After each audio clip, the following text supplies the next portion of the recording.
original door right here was 34 9/16. I got a 36-inch door right here, so I'm gonna have to do some cutting. Make stuff easy on yourself. You know it's an old door, old building, so nothing's gonna be square. So just put the door on top of this door and use this as a tracer.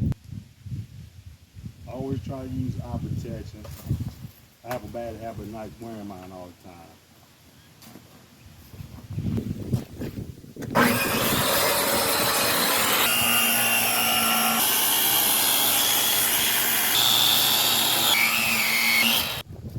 Now I have a straight edge to use.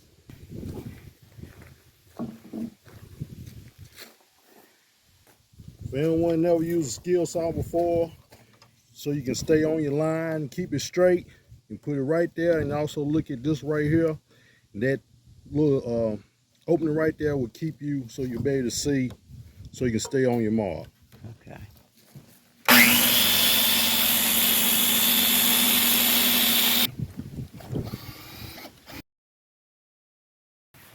Time to put the hinges on. Nothing better than use the old doors already there.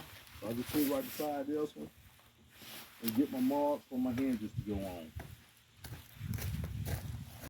Another way to trace out for the hinges, just take the one you just took off the other door, lay it like this, open it up, and like that. Same thing. When you put these hinges on, you don't have to go too deep. It's not quite 1/8 of an inch, but a little bit more than a 16th. So I just take the hinge itself and just put it right there, and then just give me something to go by so I know how deep I have to go. A couple ways you can knock this out with some kind of saw, reciprocal saw, isolating saw. You know, you use screwdriver and chisel or keyhole saw, any kind of little tool, anything. Also speak on using what you have. Sometimes you just don't have the right tools. Sometimes you got to use whatever you have. Even this grinder. I always keep a cutting wheel on mine. You can even use this if you needed to.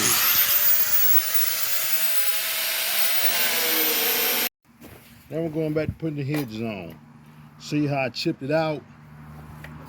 That hinge is pretty much flush with the door. Like I say, you need about 1/8 of an inch.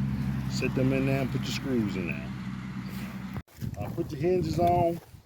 You see it's 5 holes, but you only put 4 screws in because see that tab right there, so it close flush. This door is heavy, it's solid wood. I'm lifting it by myself, so you know it's gonna be heavy. So, as my guy would do, figure something out, use something. So I had this piece of metal on the back of the truck and my straight edge. Set the door on it, close to where I'm at, take my foot, see, boom, raise it right up.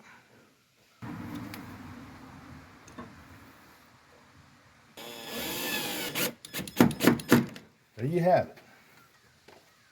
Now I'm kind of hands-free. I still got my foot on my lift.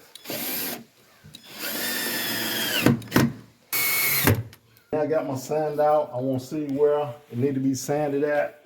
You don't have to sand the whole entire thing, and don't sand it heavy because then you get too much of a gap.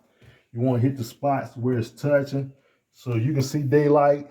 So where it's tight at, where you really don't see daylight, just kind of mark it a little bit.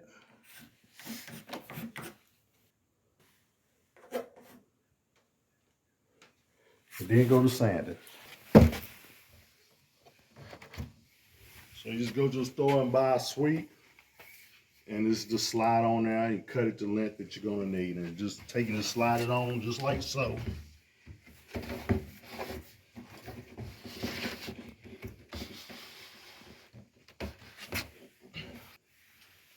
And just take and measure about where I'm gonna cut it off at. This is vinyl, so you can use anything to cut it with. I got the sweep on there. It fits tight, but I'm just gonna put a few of these paneling nails just to blend in with this white vinyl. Just to keep it in there.